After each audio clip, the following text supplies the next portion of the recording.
Ladies and gentlemen, boys and girls, welcome back to another episode of the Burt and Burger Podcast, episode 167. We got a guest on this one today, and we're very excited to have this gentleman, Mr. Tyler Webb. How are you doing, man? I'm doing great. Thanks for having me, guys. Yeah, absolutely. No problem. Thank you for co-hosting this show with me. And then we got the other guy that's going to awkwardly sit in the corner and maybe say 17 words named Burt, my cousin. Yeah. So, what's up? Yeah, this is Burt, Tyler. So it's one of the only times you'll hear his Nice to voice. meet you. Tyler Webb is a gentleman on TikTok that makes little sports documentaries about all the ins and outs of the weird world of sports. He talks about some really fascinating topics. And I was just telling Ty this, that I actually enjoy his shit a lot. Like, I literally will take showers to your videos, Tyler. How does that make you feel? It's a compliment I've never received, so I'm going to process it as we talk. Sure. I would say my first instinct is unsettled, but Sure. I think there's a compliment like woven really deeply in there. Yeah. No, so I'm the one that loves to have just information on in the background. So it'll be audio books, it'll be podcasts, it'll be a bunch of like entertainment informational videos on YouTube and things like that. And you happen to have one of those in the sports world, so I can guarantee I'm not the only one scrubbing myself to you. So if that's a world you're not comfortable with, Ty, you might want to stop talking about sports, I guess. I don't know. It's what it's known for, man. But no, for real, like, I just put on your videos and we just scroll through them while I'm doing stuff about the house there. So did I describe you pretty well, or are you like, what the fuck? No, you got the wrong guy. I don't talk about sports. No, I think you nailed it. I've never heard them called documentaries before, so I take that compliment, very highly. I obviously try to put a lot of work into the visuals and keep people interested, because honestly, some of the things I talk about maybe on their face aren't the most interesting topics. I think a really good example is a video I posted today, March 26th, as of our recording this, and it was about a small town of 300 people up in the Upper Peninsula of Michigan that makes all of the basketball courts for the men's and women's March Madness tournaments. And it's a little town of 300 people that are able to churn out all, I think it ends up being like 12 of these courts that they have to ship across the country. And on its face, maybe it's not the most glamorous or interesting issue or topic, but I take a lot of pride in being able to weave a compelling story. And I think some of the visuals are obviously a big component of that as well. Yeah, no, seriously. And that's the cool thing with this stuff is I love finding random facts about stuff like that. You know what I mean? Like the actual weird corners that you can go to that are just fascinating. So I'm a pretty big account on iFunny. I'm sure you already know who I am, but no, I have a fucking little account on iFunny where I just post those random WTF fun facts. Sure. And I literally just take them off their website and post it on iFunny. But I love fun facts. And then I love sports as well. So for you be able to combine both of those into your videos, and no, I think, I mean, Bert, you're the editor here. Does he edit his videos real nice, or are they shit? It's definitely pretty high quality stuff. I mean, I take notes from everybody. Yeah, Appreciate it. We're saving your videos and uploading them to our account and calling them ours now. So. Yeah, You wouldn't be the first. Yeah, no, there you go. no, but for real, definitely enjoy your video. So we'll jump right into it. So I saw your video, your most popular one about the basketball that looks pretty rad, and I'm like, oh, that's cool. I mean, that looks like a cool ball, and yeah, that's a nice ball. And scroll on to the next one. Then I'm going through Instagram, and what do you know? This motherfucker Tyler Webb is on Instagram on ESPN's Insta as well. And I'm like, holy shit, dude. ESPN likes this guy, so he's finally big enough to come on Burt and Burger, right? Like, he can come on our 12-subscriber podcast. Yeah, I'd say so. And I thought that was pretty cool. So I'm assuming you already knew that, right? I didn't just surprise you. Okay, got it. No, you did know it. I did. Yeah, I think I did get it. Funny enough that you mentioned that, though. I did get a text today from somebody who said, "Hey, I don't know if you knew this, but you were on ESPN on Instagram," and it was he texted me about a week late, and I'm like, yeah, I appreciate you giving me the heads up, but yeah, that was a news cycle that I was pretty well aware of. Yeah. So we've had another guy come on here. He does like disc golf trick shots. And Thumber Billy or whatever his name is. Something like It's that. something Billy Backhands. Billy Backhands. Yeah, and he gets featured on ESPN a lot, and he says sometimes he won't even they don't even ask; they'll just upload his stuff to there. He's like, "Oh, cool, yeah, it's fine. Don't worry, you had my blessing." But yeah, did they reach out to you when you were on there, or did you just run into it? No, so they did reach out, which is obviously kind of a surreal. I called the feeling surreal. Just I grew up watching SportsCenter and ESPN, and so you get a DM from them on Instagram, from their 33 million follower verified account, and you're like, oh, this is super sweet. No thanks. Yeah, right. So they they obviously have a copy and pasted script that they ask for permission or ask if you're the rights owner, and then ask for permission to use a video. And it's a very quick yes to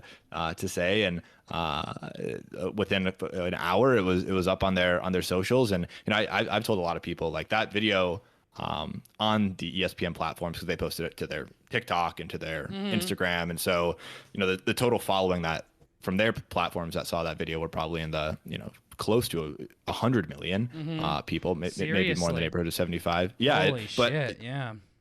But still, I mean, this is probably just like a cool thing about where we've come, just like democratization of social stuff. But the original video on my own profile that had at the time less than 50,000 followers did way better on its own than their videos did combined on Instagram and on TikTok. I think combined, the views ended up settling around 10 million through their channels, and on my own platform, it's my number one most viewed video, and it has over 20 million video views on a on a channel that's like 100 times smaller. Yep. So that was that was cool. But I will say, I did remark on this to a lot of people, that the amount of outreach that I've gotten, like, I posted the video on my own channel. It did really well in the first 48 hours. It gained my TikTok page a ton of followers, but didn't get a lot of personal outreach from people. I just kind of went on my business. I'm like, oh, it's just a really well performing video. But the second one it went up on ESPN's accounts on TikTok and Instagram, I've never gotten more outreach from people I knew, I didn't know, people who I didn't even knew watched my videos or was aware that I made them. And a lot of them probably weren't until they saw it on ESPN. But like that sort of outsized reach that brand had was really impressive and really cool to see. And even though, the video has twice as many views as on my own page, it took it to be being posted to ESPN for, like dozens and dozens of people to reach out and be like, holy shit, man, this is super cool. And it is super cool. So super lucky about that for that. Yeah, no, I mean, it's cool. So when you say you had dozens of outreach, what does that look like? Because first of all, this is a video that you made, you produced, you did the narrative behind it, you were the voice. So that is a huge deal when someone reaches out for that, I would imagine, versus Billy. As much as we love Billy, I mean, he made a cool trick shot. Like, it's not like people are going to be like, yo, you want to come to fucking Google and make some cool ass disc golf shots here? Right. So like for your produced content, like that's got to be huge. I mean, that's like something us little people B&B, I mean, are dreaming of. Like, someone, ESPN, shout out our cock and ball torture videos or whatever we do. So come on, yeah, it's right here. We say LeBron's name, it'll be funny. But like, what does that look like for you, man? That is so exciting. Yeah, it's super valuable at the end of the day. So my background, so I run a sports marketing agency. So my content on TikTok is at best tangential to what my actual day job is. I'm not a full-time content creator, but it does bring about good awareness for my actual day job, which is co-owning a marketing agency. And we work with professional sports organizations, leagues and teams and companies that work in professional sports, and we do their organic social media marketing. So, in a lot of ways, me making TikTok videos is a great top of funnel awareness tool for that. Like, if I can be a popular figure in sports business, which is sort of the niche I would put myself in. I sort of saw that, 6 months ago when I started making videos. I saw that as having some benefit down the line. But when you get posted to a publication like SportsCenter that has all of this institutional credibility built up, that effect gets multiplied by a million. Like, to have 50,000 followers on TikTok is cool, and it does carry some weight and does provide some really good social proof when you go into new client meetings, old client meetings, you look to hire people like that. That social proof carries some weight. But all of a sudden, again, when you get posted to a publication that has such a ubiquitous brand recognition, it really changes the game. And the kind of outreach you get is a lot more, I would say, serious and a lot more intentional. You know, it's not just like these random people. You know, I'll get like random people reaching out and say, hey, I really like your videos. You know, I'd love to work for you someday, which is great and a really kind sentiment. That's not a lot of action I can take on that right away unless I'm looking to hire. But sure, you know, when like ESPN posts your stuff and all of a sudden you get brands reaching out and, you know, they want to work with you to produce content like that, that has some real tangible benefit. And I've been lucky to have that outreach, and yeah, it's been super cool. And like I said, it takes what I was already doing and just multiplies it by a million. And I think your point is really well made, where, you know, it's my face, it's my concept. You know, I come from a world like in high school and even in college, I ran a lot of what I call theme pages, which is just curating content from other parts of the internet and posting it onto an NFL highlight page or a NBA highlight page, which is like, you know, that's good content. And ESPN does, for example, post a lot of that sort of stuff on their page as well. But, you know, nobody really like reaches out to you if your football theme page gets reposted on ESPN, because nobody knows it's you. But when it's your face, it's your idea, your concept, like that carries a bunch of weight, right? It does. It's really valuable. And I think especially these days, that's a lot of companies are looking for that, you know, level of creativity, or they're looking for that kind of person as a content creator. So it's kind of a valuable skill set I've come to realize, and seriously, and it's a good spot to be in. Yeah. So real quick, how long ago was this video posted on ESPN? I was looking through ESPN's Insta to see, but these mother effers literally post like every 15 minutes. So yeah, it was not last Friday, but the Friday before. I was going to say, it was within this month, I'm pretty sure. Yeah. Yeah, I believe it was March 17th. Okay. Yeah. It's like, this has just opened the door up for so many opportunities for you to make so much more content and to work with people that can bring your content to the next level as well too. So I'm super excited to see, and this is just the beginning for you as well too. So it's not like your life is made and bam, your content's done. Like, no, you still gotta grind, you still gotta work your ass off for these videos. Bert and I can clearly see how much effort you put into these things, especially Bert, because he doesn't even do any live cam stuff. He just does stuff that with our voice. So as soon as you start adding in all of the other stuff that you do, the extra elements add up quick. Yeah, seriously. Sure. So you'll always have to work hard, but clearly you're pretty fucking used to that for what you're doing outside of your TikTok channel and what you're doing with it too. So I'm excited, bro. Like, I've never got this excited over a guest before. Like, we're hitting up Mr. Beast before he gets famous is what's happening, Bert. So don't well, fuck this up. I mean, I'm not in the business of giving away a bunch I Good, smart man. No, it's cool. I mean, it's like, I think, like I said, it's just like pouring gasoline on a fire. I see what I've been doing the last 6 months since I've started is just, building the kindling and getting some of the embers going. And it's like ESPN came over and just dumped a gallon of gasoline on it. And it's just, now the fire is really raging, which is cool. Well, and they did it when you were getting more firewood. So it's not like you were close to the fire and it just grew big and you got decimated into the flames as well. Sure, they asked before they did it. Exactly. Yeah, they asked before they did it. And I guess what I mean by that is you're managing it well too, kind of thing. Like, people can get so overwhelmed with this kind of stuff, with everything, and you're still just pumping out the same videos, and you have some kind of knowledge with this kind of stuff too. I saw that video that you made where you were talking about like what you do outside of TikTok and things like that. So like if Bert and I started getting all of these followers and people reaching out, I think we just panic and block everybody and delete our channel. Like, nope, not doing this. Bye.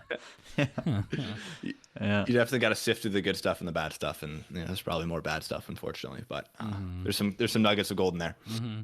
Absolutely. Yeah. So let's talk about a couple of your videos. Bert, I know you had some stuff that you wanted to say about this video before we move on, this basketball one. I have some videos that I really need to talk to you about, Tyler. But okay. Bert, did you have anything you wanted to say about this? Yeah, I didn't think so. Boy. So anyways. That's sweet. I mean, I have like buddies who do 3D printing like recreationally, and seeing how people are using it in all these different areas is crazy. Like basketballs. I will say, who'd thought?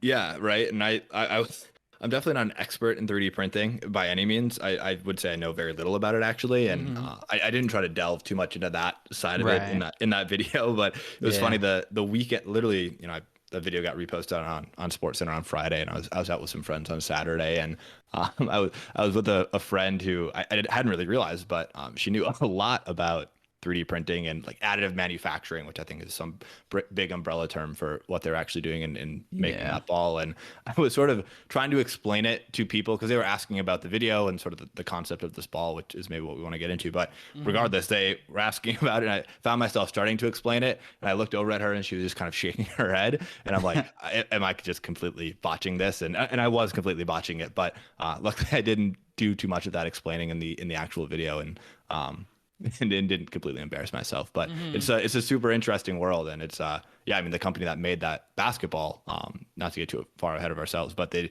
do like medical device and rocket ship parts essentially. And they just decided to make a basketball, which is it was hilarious and super interesting to dive into.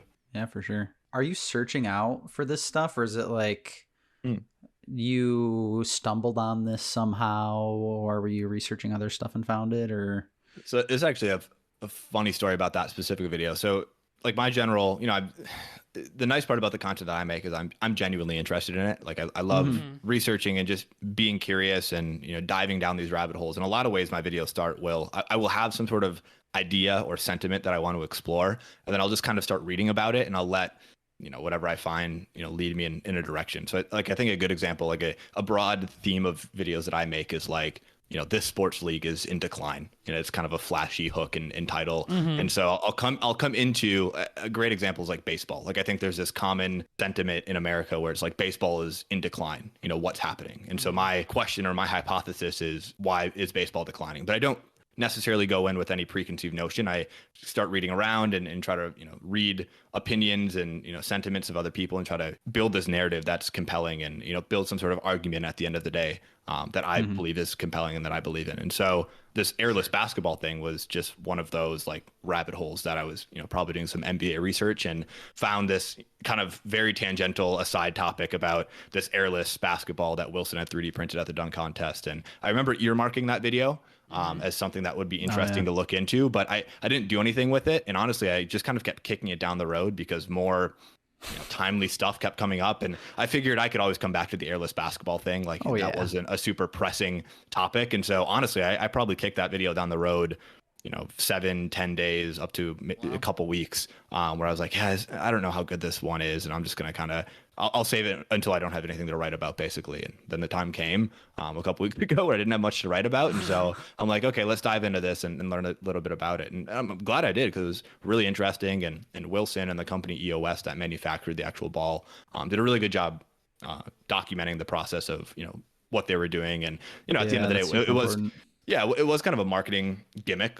I mentioned that in the video where it's like, it looked like it would just be a marketing gimmick. And in a very broad sense, it was like, it's kind of an impractical thing for the NBA to use, for example. But it's really interesting. And I do think it has some really interesting applications that I describe in the video. And so, I made the video. And again, when I post it, I totally wish I could predict the ones that are going to get 20 million views and the ones that are going to get 30,000. But nice. Yeah, we all if I were to do that, I probably would. I'd probably have way more with 20 million. Let right? us know. Yeah.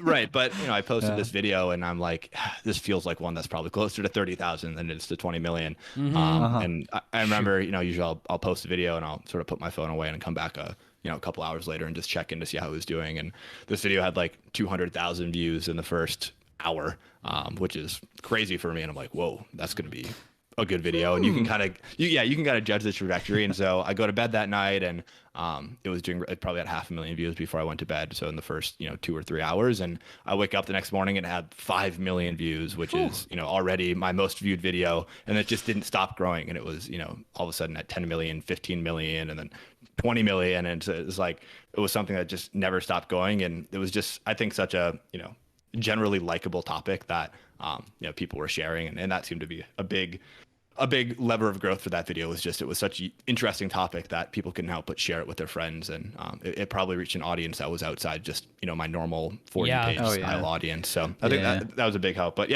interesting, Bert, that you bring that up, because it was something that I was like, I don't know how good this is going to be. So I procrastinated making it for 2 weeks. It's usually how a lot of things happen, right? I'm like that with everything. My grandma says It's just you're gonna find your wife when you least expect it. So Sure. It's kind of the same logic. Yeah.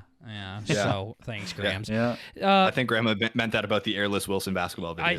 I think so too. She was predicting this. Let me tell you. So you said a lot of people liked it and they shared it with their friends and things like that. Boy, the fucking comments though do not like this basketball. I'm just reading this on their TikTok right now. Everyone's like, "Yo, there's no grip on this," and they're like, "I didn't see the ball bounce one motherfucking time," and they're like, "There's no grip on it," and I'm a bit concerned about the aerodynamics and shit. I'm like, "Boy, it looks cool. Leave him alone." Fuck.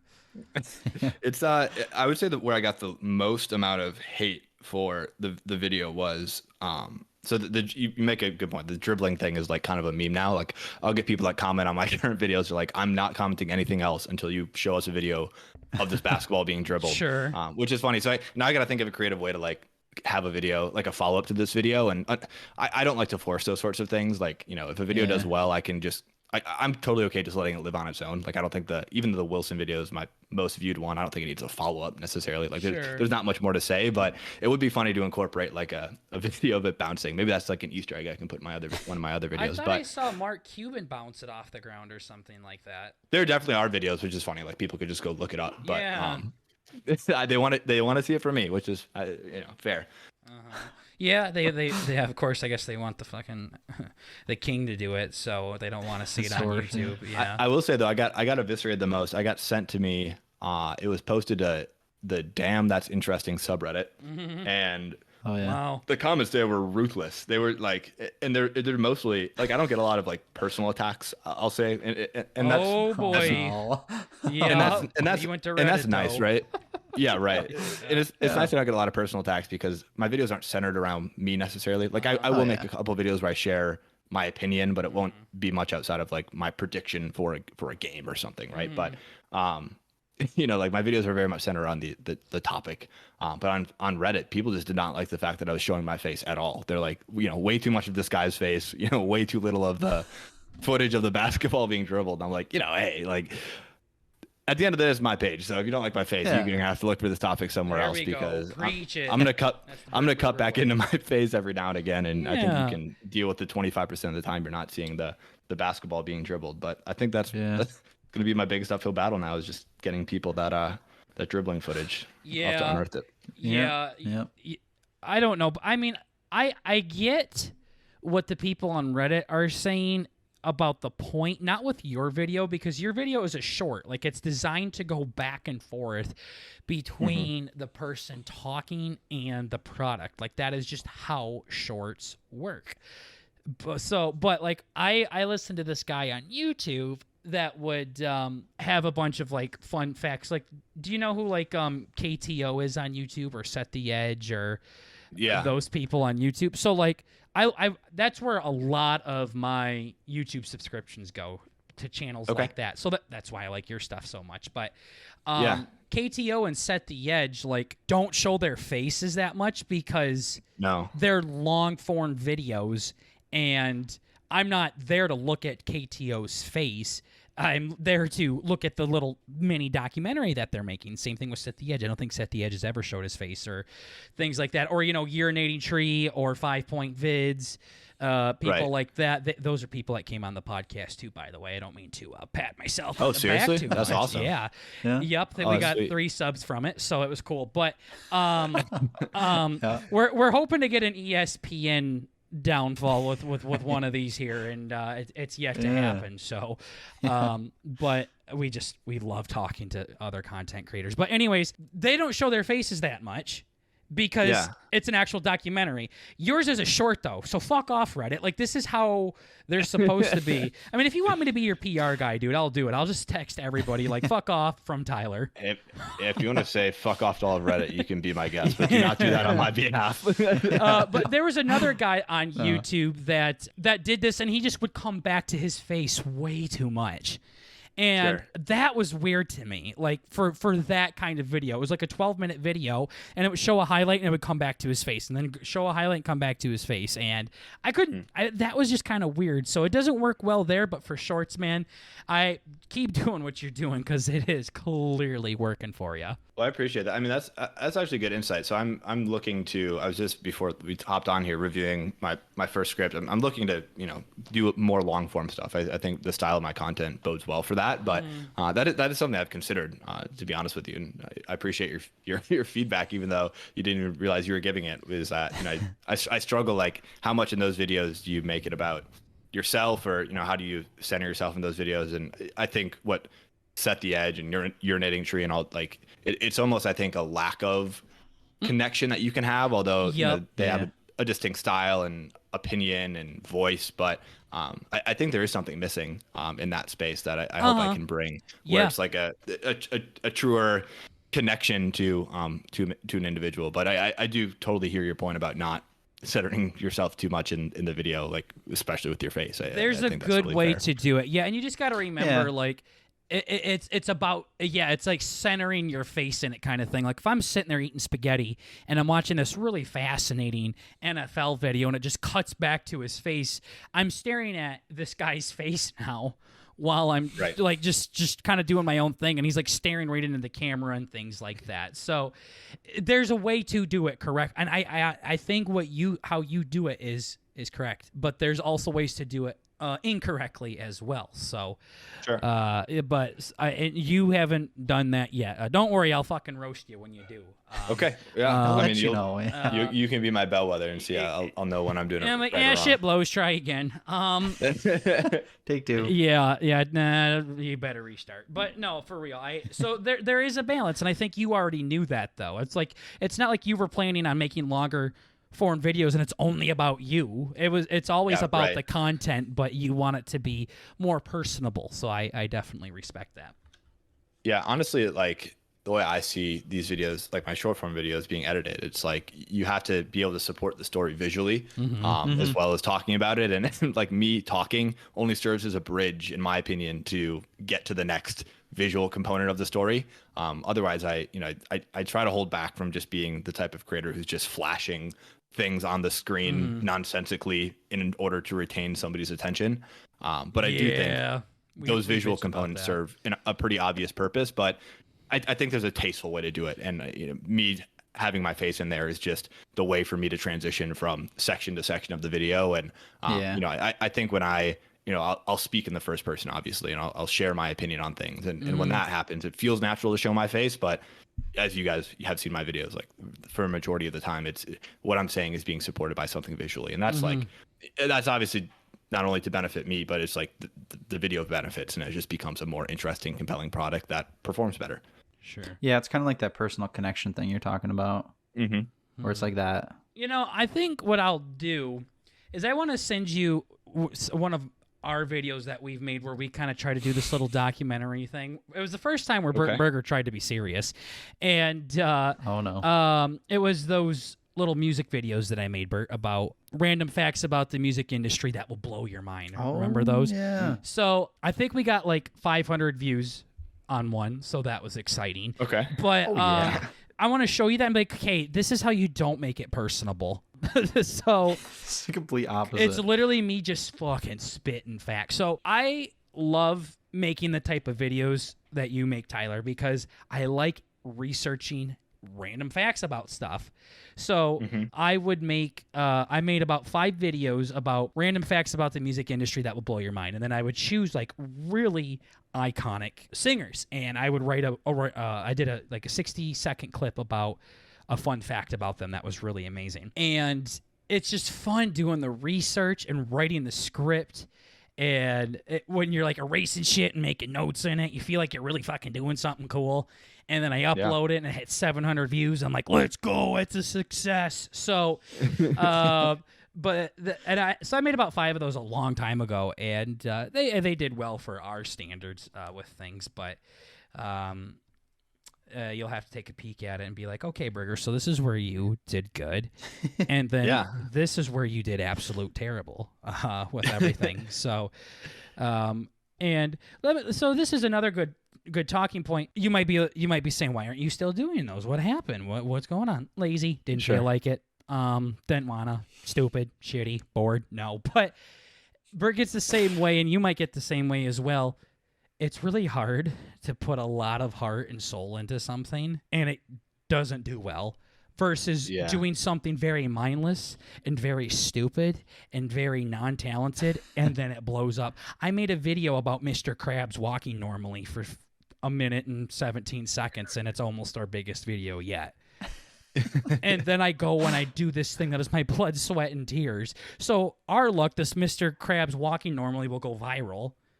But not these little highlight clips from the podcast, or not these little documentaries that I make and things like that. So I think that's where I'm like, I don't want to fucking do this anymore.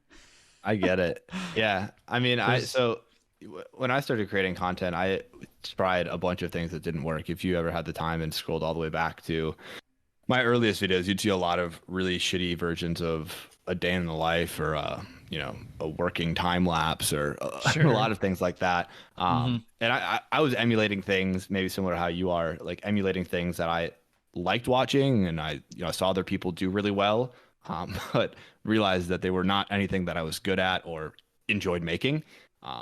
And as I was kind of creating content, it was something that I knew I wanted to do, and I just didn't know what format suited me best, what I even liked to do, or what would perform well. And so we're sort of in that matrix of three, like, what did I like to do, what performed well, and what was I good at, that I stumbled into this format that I do now. And it was I remember very explicitly, like, I was just frustrated after a couple weeks of making a bunch of really subpar videos that didn't do well, and so I just sat down with the microphone that I still use, and I just talked about what I would do if I bought a sports team, like the first three things that I would do.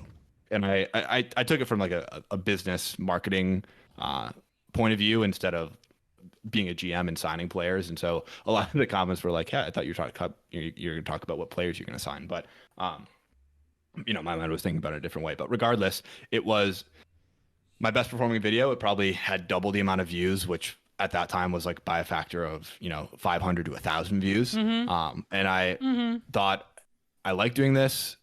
I feel like this is something that suits my skill set, and it performed the best as compared to all my other videos. Like, maybe I should dive into this format a little bit. So my next video, I took a bit more time, and instead of just coming completely off the cuff, I wrote down beforehand what I was going to say, and spoke about a topic that was more specific and less, vague. Like, hypothetically, I talked about the Savannah Bananas, and at the time they were leaving, those guys.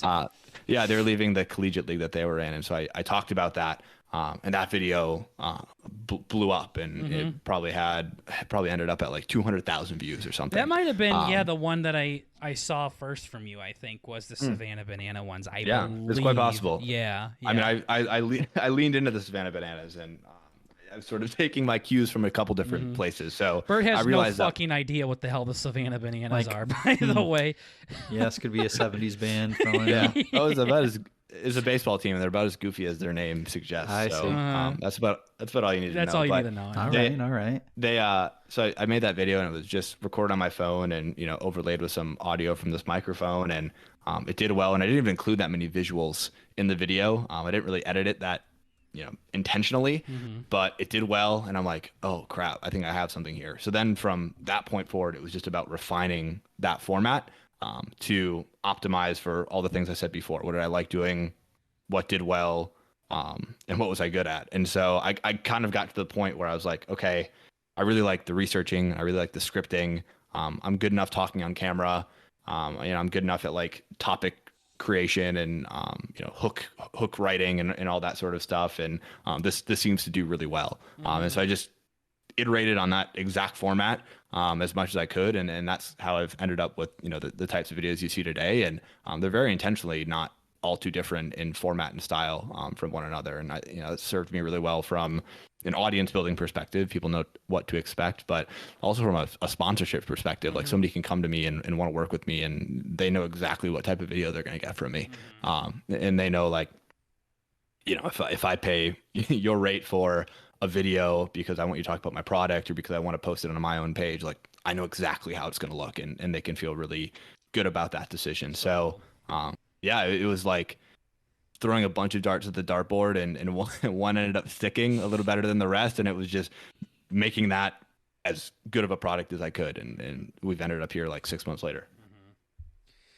Yeah, it's always cool. Like you really enjoy what you're doing too, as well, and you enjoy the entire process of it. I'm sure there's parts of it you like more than others, but totally. I mean, I have like a number of examples. Like when I first started making the videos, I was editing all of them. I was scripting all of them, obviously shooting all of them. I was doing every part of the process, and from start to finish, that meant a video would take me. It could take me as long as 4 hours. And especially at that time, like, that wasn't an area that I wanted to focus 4 hours of my day on.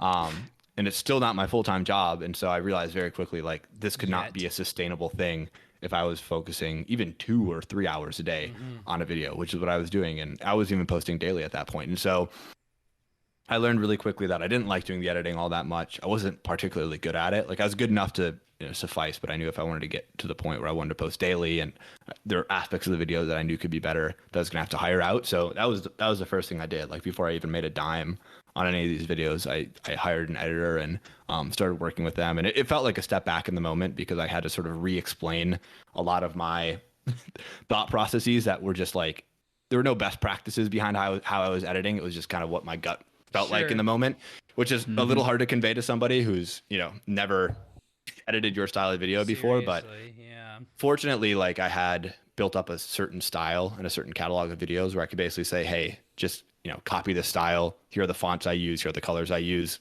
go at it.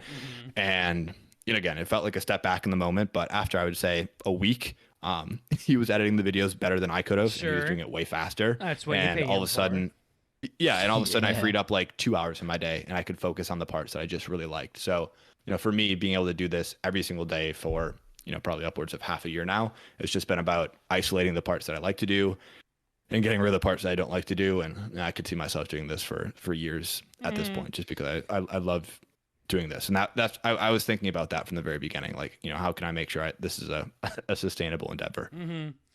Yeah, no, absolutely. And even when you have a smaller channel like we do, we get to that point as well, to where we just want to focus on doing the things that we like to do. So when we do make any kind of profit on our stuff, we make sure to put it right back into the brand, because the brand, we are hoping, will take care of itself at some point. So we're still in the negatives, but we're hoping one day it flips around. So we'll see how it goes, but still so happy for you, man.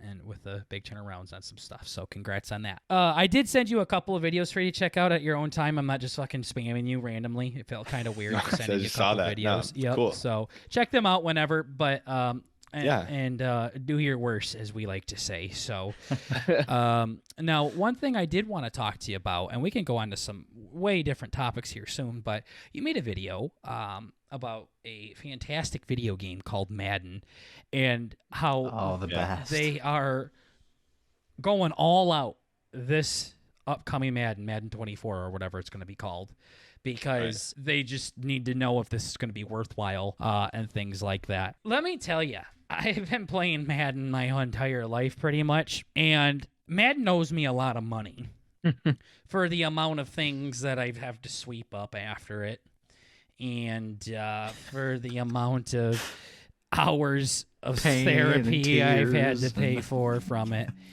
and things like that. So when you were like, they're going all out, it's all or nothing here, I'm like, good. Bye. See ya. Get the hell out of here. Do you want to talk? Do you know what video I'm talking about? You know which one I'm talking about? I do. Yeah. What are your what did you come up with when you were doing your research on this? Because I've heard this outside of you too. Like, one of our cousins told us about it, and then you literally talked about it. So thanks, Google, for listening. But yeah, what did you come across when you're doing your research there? Yeah, to summarize for people who don't know, there's a report that came out that the leadership at EA, which is the company that, or the production house that creates Madden, just hasn't been happy with how the game has been going. They haven't been happy? Yeah, Nice. there's been a broader. That's an understatement. Same. There's been a broader. There's been a broader sentiment as these two guys are displaying of just discontent with the people who play the game. And I would say, and you guys can correct me if I'm wrong, the short way to put it is it feels like they're copy and pasting the same game. Preach it. Year after year. Preach it. Right. I would agree. Yeah. And so, and to dig even deeper, there are aspects of the game that were available back in 2008, 2009, 2010, sort of the time of the game where people felt like it was at its best, that had been stripped out of the new versions of the game, which seems counterintuitive. You seem like you want to add new features to the game, but things like franchise mode and the ability to build and create teams those features have been stripped out of the game, or they are shells of their former selves, and the parts of the game that feed into microtransactions and into your guys' points, the parts of the game that encourage you to spend money have been prioritized and featured more heavily. And so that has really upsetted the community of people that play the game, obviously. I would agree. I am bothered by this game. I'm very, very bothered. And so the reason it's gotten to this point is actually really interesting. So this is probably like the second or third video in the style that I currently make, where I talked about the hook for that video was Madden's getting worse every year on purpose. And the whole point of that video is to explain how in 2000, I'm gonna get the year wrong, let's call it 2004 maybe. Sure. There was an EA Madden game, and then there was a 2K, an NFL 2K game. And so both of these companies had the rights to make an NFL game with NFL teams and all the players' names and everything like that. And Madden, for most of its history, was the number one game. It was the bestseller, and 2K was always a second fiddle. And so, in an attempt to one up EA in that year, 2K released this game early, ahead of when the two had sort of like softly.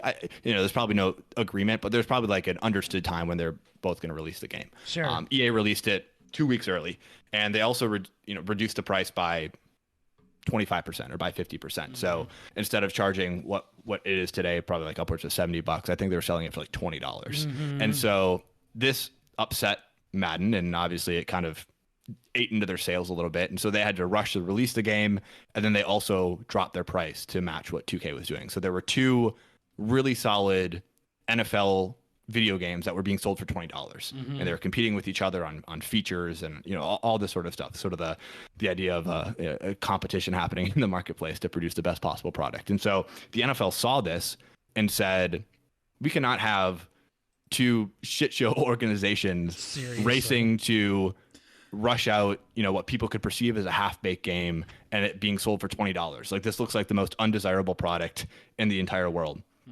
And so Paul Tannenbaum, who was the commissioner at the time, got EA in the room, and this is all unconfirmed stuff. But what I suspect happened was he went to EA, who was, again, at the time, the predominant seller of an NFL football game, and said, look, we'll give you exclusive licensing deals, and this will allow you to, price the game up. It'll allow you to take your time on it.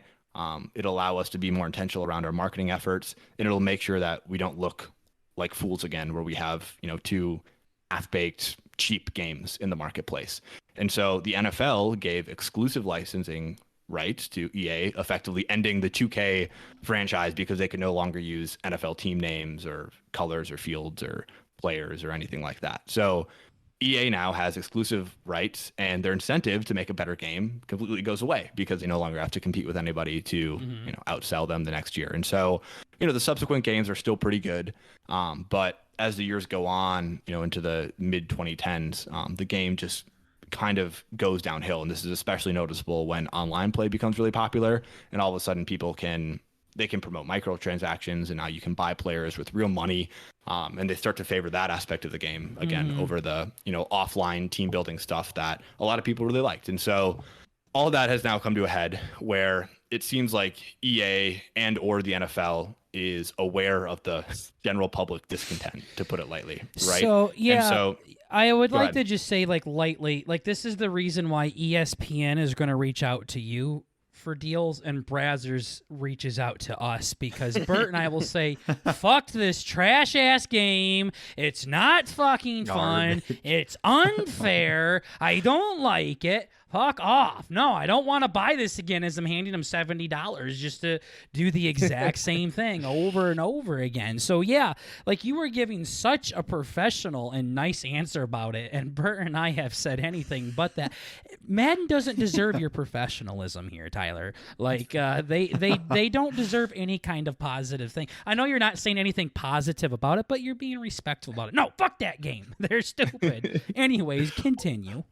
Okay, how about I'll provide sort of the structure of the argument, and then you can color it in with your colorful commentary, and sort of provide the sentiment. Because sure. I mean, you guys make really good points. Like this, what you explained is the sentiment. Like people are over EA, and they see it as like a Pissed really off, yeah.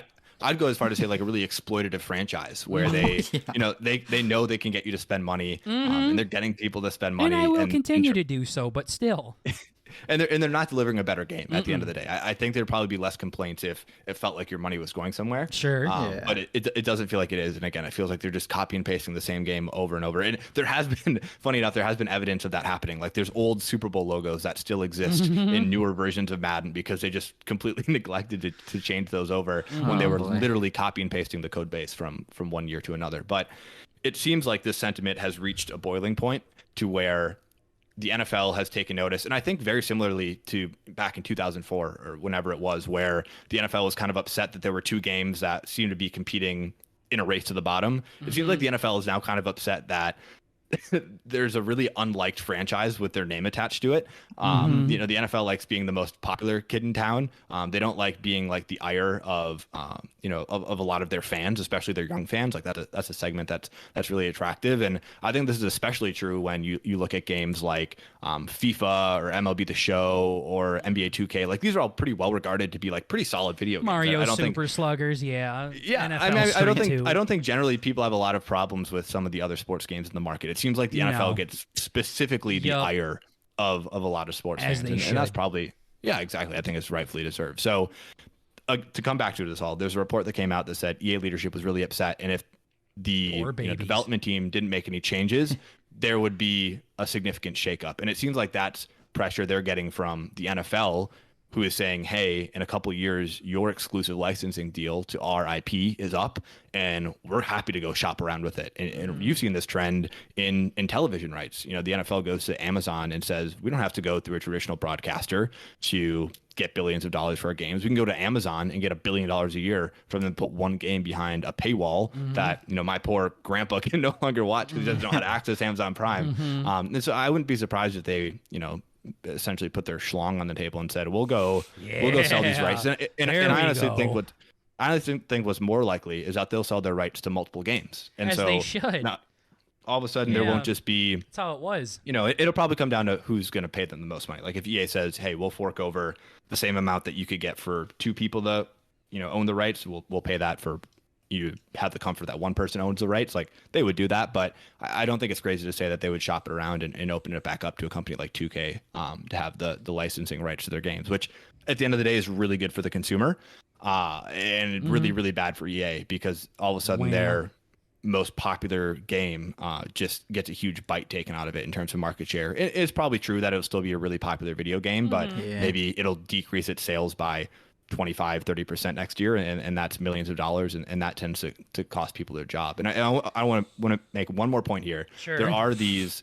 reports, and you can sort of find these sentiments online that EA is notoriously a horrible place to work. And I think this is really interesting and sheds a lot of insight into how this game is, Madden specifically, how it's developed. That is, there are people that come to EA that want to do really great things. They want to, develop the game and make Madden specifically as great as possible. Like it's one of the most popular video games in the world. Like why, if you got the chance to work on it, why wouldn't you want to make one of your favorite games as good and cool as possible? And it has been reported that EA is really dampening on those sort of young, bright-eyed people that come in and want to make a good game. And it seems like they're more encouraging of you doing the same thing year after year and snuffing out innovation rather than embracing it and saying, yeah, we also want to make the best game possible. So I think that's a really interesting wrinkle to put in as we as consumers complain that, oh, this game's shit. It doesn't seem like they're innovating at all. It just seems like the people that work there also feel that way too. So it's nice to hear that there's at least going to be some wrinkles thrown into that traditional culture. Well, it's because they know sure. their ass is on the fucking line here. It's like you said, their contract is coming up, and it's not looking good for them to get an automatic renewal. So there has been some progress being made with this. I do know that 2K was given the authorization to make a game as well. That one is going to be. Did I say non-authorization? Did I say that right? Non-simulation? I don't know what the fuck that I'm saying. Yeah, there you go. I'm trying to act like Tyler here and be smart, and it's not working. That's not the B&B way. But I think you. A non-simulated football game is going to be like NBA Jam. And NBA Playgrounds and WWE Raw and things like that. So I believe 2K at this moment is making a NFL game that is like that. And this is the first NFL release game that we are getting outside of Madden in many, many years. So this is what people have been wanting for a long time, and it finally seems like the NFL is listening. So you've said multiple times that this is one of the most popular games each and every year.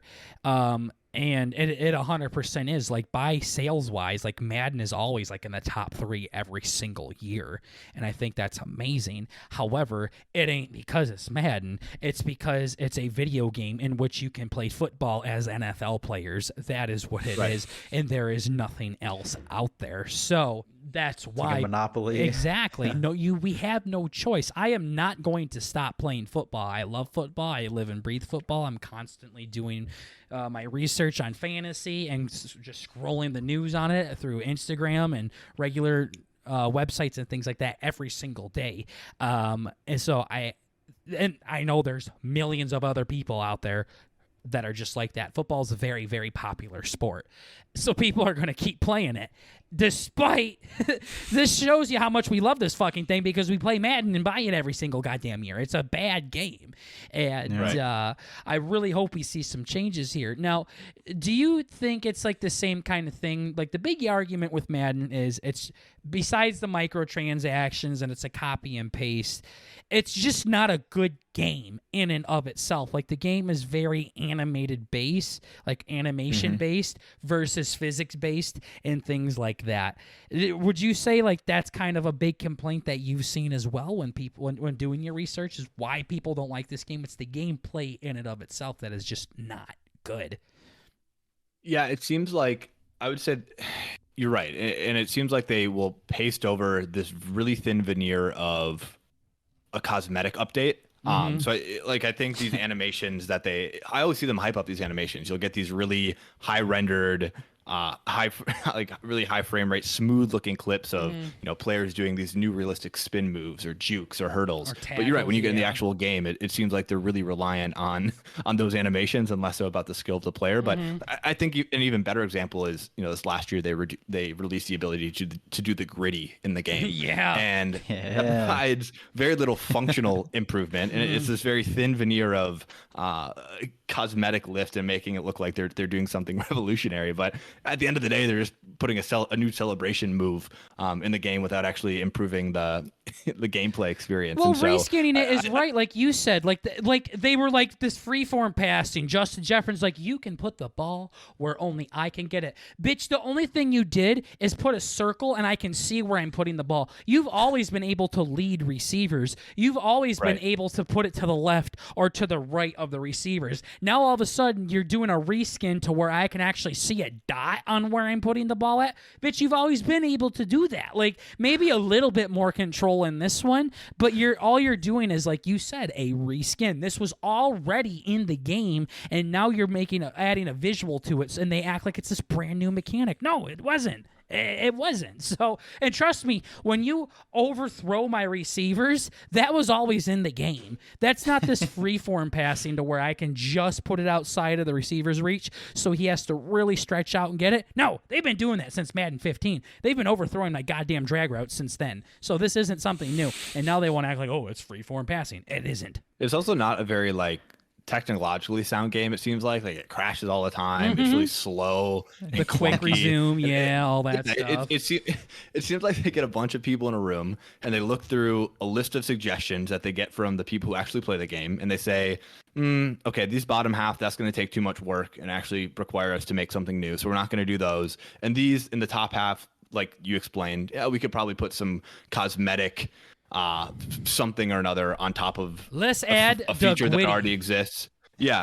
And we'll do those. And meanwhile, we're not going to update any of the things that would actually make the experience better. And it seems like nobody there actually plays the game. Like if anybody would ever that built the thing play it, would probably have a lot of the same complaints as we do. And again, maybe they do, and maybe it's just an EA or a Madden issue where they don't encourage those things actually getting fixed, and they're good enough with good enough. But it is super frustrating. It reinforces one of my rules, which I think a lot of these big companies just need a normal person like one of us three just to sit in and say, let me sit in, damn it. Yeah, like you're hearing yourself talk. Like this is the most ridiculous thing I've ever heard. Like maybe we don't go this direction. It's like the common sense rule or the common sense position that I think huge multi-billion-dollar companies need to start instituting, because it seems like it lacks a lot of times. It does, and another thing is and I could sit here and bitch about Madden for hours and days on end. So I'm not going to. But another thing is. There are so many times when you are playing with a great player, the Jamar Chases, the Justin Jeffersons, the Christian McCaffreys, and it doesn't feel any different than any other person that is running with the ball. Like, it really doesn't. Like, when I throw to Davante Adams, unless he is going up and mossing somebody, I don't really see a difference between throwing to Davante Adams and fucking Jake Kumaro or whatever his name is, that guy with the big beard that Aaron Rodgers had a hard on for. Like, I don't see the difference really between players. Like, and that is just so frustrating, because you do all of this grinding in Ultimate Team to get this guy, and you do all this grinding in franchise to trade for this guy and things like that. So. And it just doesn't feel worth it in the end. We've done it. Bert and I have done it to where we have all 70 overall linemen, and they block just as good as the 90 overall linemen do. Like, there's just no difference. Now, there are exceptions, of course, depending on certain circumstances, but I want to feel like Davante Adams is actually a monster out there. Sure. And it just doesn't. The only thing that really makes a difference is speed. That's a big one. If they're fast, you'll notice that. And accuracy on a quarterback. Other than that, if you have those two things, you can have a 70 overall, 68 overall team in Madden and go undefeated easily. And this isn't through Ultimate Team, by the way. Like, Ultimate Team is a different beast. Ultimate Team and franchise, very totally different games. I think all three of us can agree on that. So I'm just talking about its gameplay at its core. You don't need that much going on with it, and I think this is kind of where you were going with Tyler, where it's just a copy and paste. It is not. It's just not. It's not original anymore. It's just the same thing over and over again. And the thing is there's so many other games that they kick ass at. Like, there are times in Madden where it's very clean and it looks great. Yeah. There's some runs that I have. Somewhere. I'm like, it's there, okay? The files are there. I have clips saved where I'm like, this throw and this catch was fucking flawless. This was as good as that game I played in 2009. Like, got a lot of potential. Yeah. Hey, they're doing that thing that they did in 2009. We're finally going somewhere. Right. So, yeah, I don't know. So I just thought that was interesting that, someone in our family was saying something about that, and then I saw your video recently, and I think that is a fact. Like, that is actually happening. Like, EA is really going balls out in this Madden here. This isn't like speculation or anything like that. Like, this is what I've heard across the board now, that they're going for it, and I hope they miss terribly. I hope it doesn't work and that company goes bankrupt. Oh my goodness. So, I better stop while I'm ahead. But I'm glad you share the same understanding, just in lesser words, as Bert and I do. Tyler. Totally. Okay, so I messaged you earlier about a little section that we have on our podcast called Booby Time. Now, Booby Time is a section in which you DM me and Bert, Tyler, pictures of your, I'm kidding. He's like, yeah, I don't remember having this conversation. Yeah. Whoa. He's getting nervy. Yeah, he's hovering over that X button on Discord. No, we're 12-year-olds. Booby Time sounds like movie time. So, yeah. That's just the segment. Yeah, we're silly. So People warmed up. yeah. So basically, we always ask guests that come on here the most craziest, the most effed up movie they've ever seen, and Bert and I will watch it by our next episode, and we'll talk about how weird it was. Now, we will be judging you here, Tyler. This isn't about the only time we judge any of our guests. If you give us a really PG effed up movie, we're going to be disappointed. So, Okay. but I gave you a list. As long as it's not a movie that we've seen already, we're going to watch it. So, prepare to be judged. What do you got for us? Okay, so I'd love to set the scene for you a little bit. Okay, I like it. He doesn't just go straight for it. My kind of boy. I was a young high schooler. Okay. Green Bay, Wisconsin, and as many high schoolers do, you have a sleepover with your friends and you eat a bunch of pizza. We had a friend that worked at Little Caesars, so we had the hookup there, and you drink a bunch of diet or a bunch of Coca-Cola or Pepsi or whatever we had, and eat a sleeve of Oreos, and you sound like you got a lot of girls back then. You play. This is nice. It sounds like you're talking to Bert right now. Oh my god! I know. I'm feeling this. I was there. Yeah, I was you might have been Bert. You might have been. You're playing Call of Duty 2 gun game, and then maybe you transition into some Minecraft later in the night, and at one point in the evening, somebody says, "I saw this most ridiculous movie on YouTube." So you made it easy on you guys. You can watch for free. And we're like, what are you talking about? And so they put it on, and it's like, looks like it's from the 80s, and maybe it's not, but maybe it is. And all of a sudden Adolf Hitler shows up, but it seems like it's in the style of like an 80s, like a Karate Kid sitcom movie, and he's just super confused. And so the movie I suggested you, and again, this is like the brainchild of a really messed up high schooler at like 2:00 in the morning after having several Mountain Dews. Sure. It's called Kung Fury. It is a featurette, so it's only about 30 minutes. Oh, perfect. But I'm still going to classify it as a movie because it's it's a work of art. But the premise of the movie is there's a time traveling kung fu master who is tasked with taking out his arch nemesis Adolf Hitler, by traveling through time. So I'll leave it at that. It probably has one of my favorite scenes in the movie that happened. I was just scrolling back through it today to remind myself, because it's probably been a couple years since I watched it. But there's a scene in the movie where no, I'm not going to spoil it, but when Adolf Hitler, I'll say, is when Adolf Hitler first comes onto the screen. That's probably my favorite scene from the entire movie. It's about 7 minutes in, and you'll kind of know it when you see it. It involves a phone. You really I'll like give this it to you, movie. Yeah, 7 minutes and 7 seconds, and Adolf Hitler enters the scene. I don't know the exact time frame, but when you first see Adolf Hitler, that's my favorite scene. So you gotta watch Kung Fury. Okay. And I can't wait to hear. Yeah, you sent the right link there. Okay, perfect. That's your task. So I hope you haven't heard of that one before. I figured I'd be playing a bit of an obscure one. Nope.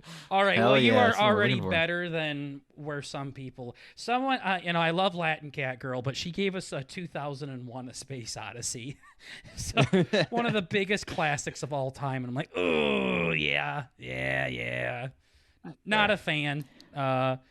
I'm glad I wouldn't call myself a huge movie buff, and so when you asked that question, I like panicked for a second, but then these memories of sitting in a basement, being full on Little Caesars, garlic bread and Oreos like flooded back, and I thought this was in no other time would I be able to bring up such a movie. Yeah. Other than if somebody were to ask me waiting. what's the most like fucked up weird movie you've ever seen, I'm like, it's the only time this is the answer. So I appreciate the question. Yeah, no, and we love this too, and we get answers from all over the board as well. So it's just awesome to see what people considered as fucked up. We have had ones that are literally something I'd watch with my kids at some point. Like And it's just embarrassing. I'm like, you should be ashamed of yourself for making this suggestion. How dare you? And then there's some that literally put Bert, out of all people, asleep. And then there's rough. Some where we're getting ready to puke that are so bad. And that's what we're looking for right there. So, and just crazy. We love watching bad movies. I don't even want to say bad movies. We like watching crazy movies together. Sure. So, this is definitely in the realm of what we're looking for. So you'll have to, I think so. Listen to our next week's episode. So I will. We can, you'll hear our views on it. So, thank you for that suggestion. And then lastly, just trying to get to know the person behind the channel a lot. I feel like people are always reaching out to guests to come on to talk about their new viral video or their new big project and really try to jump on that. But we like to get to know the people a little bit. I mean, what can you tell us? And as our closing minutes come up here, stuff that you're comfortable talking about yourself, Tyler. I mean, like just personal goals that you have, maybe not even within the social media world, but in general. I know you touched on it a little bit. Like, what would you want people to know about the real you? Oh man. Well, I mean, I'm a huge sports fan, just generally. Like the stuff that you hear me talk about. Yeah, just not BSing. I mean, the stuff that you hear me talk about is genuinely stuff that I think about and I think is really interesting, and I feel really lucky that I like found a topic that I am so passionate about. Like, you know, my girlfriend probably gets sick of hearing the things that I get excited about. Now I have like this outlet to share it, because it's just genuinely stuff that like I find super interesting, and now I have an excuse to like look it up and tell people about it.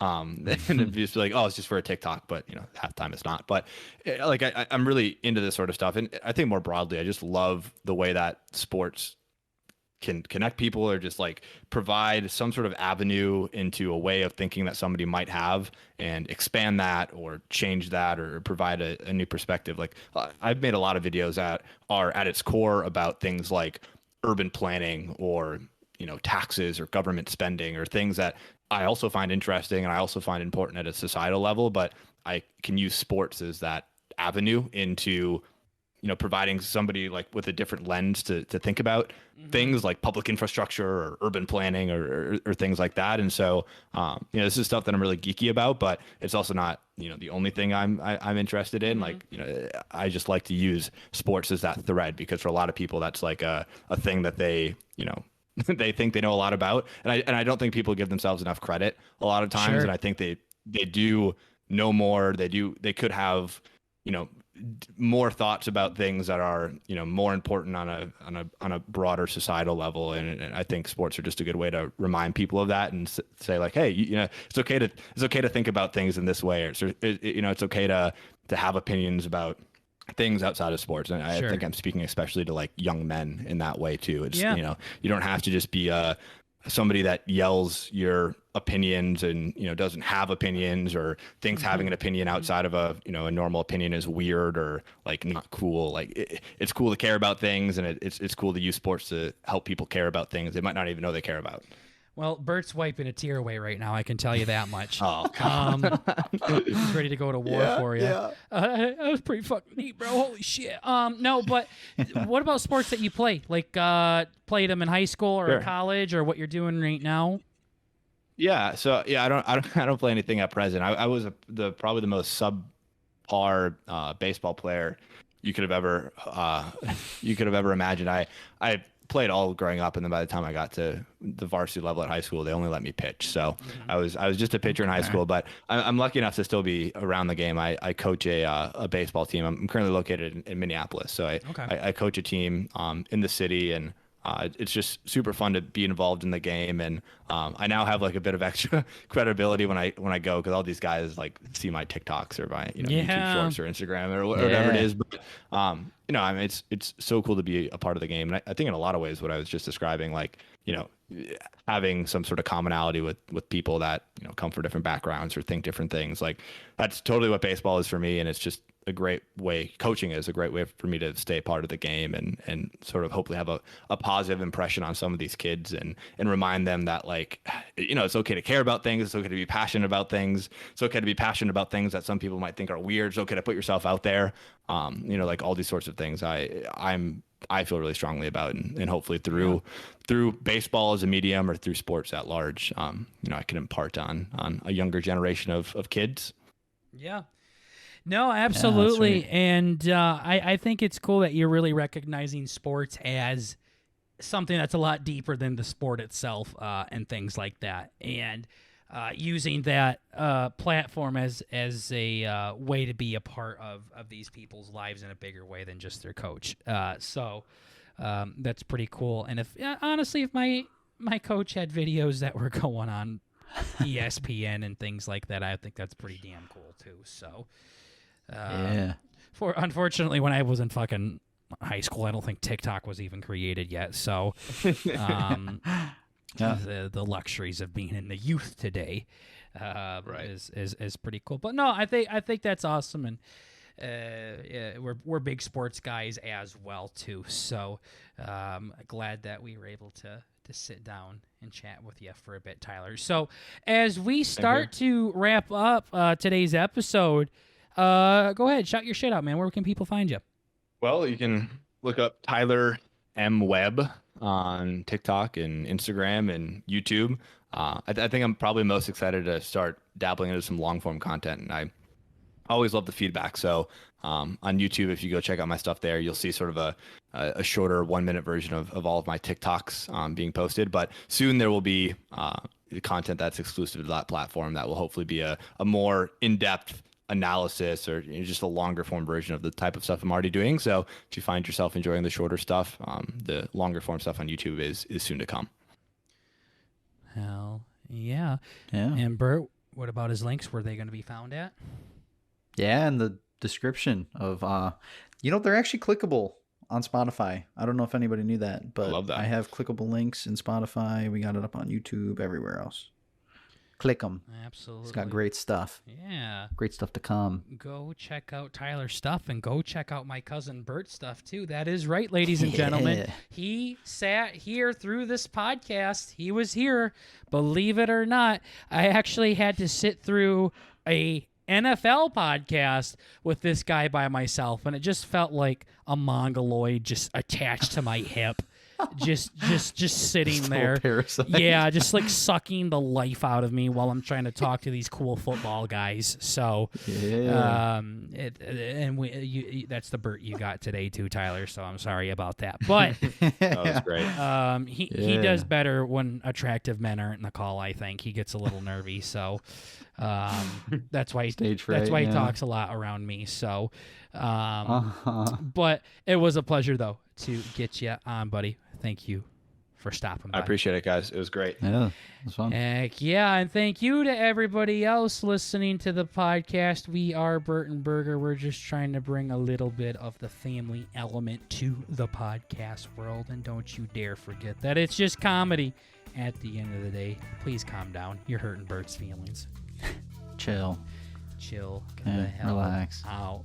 Have some fun. For real. All right, guys, that's all we got for you for this episode. Thank you for tuning in, and we will see all of you lovely people in the next episode. Take care, everybody. Bye-bye. See ya.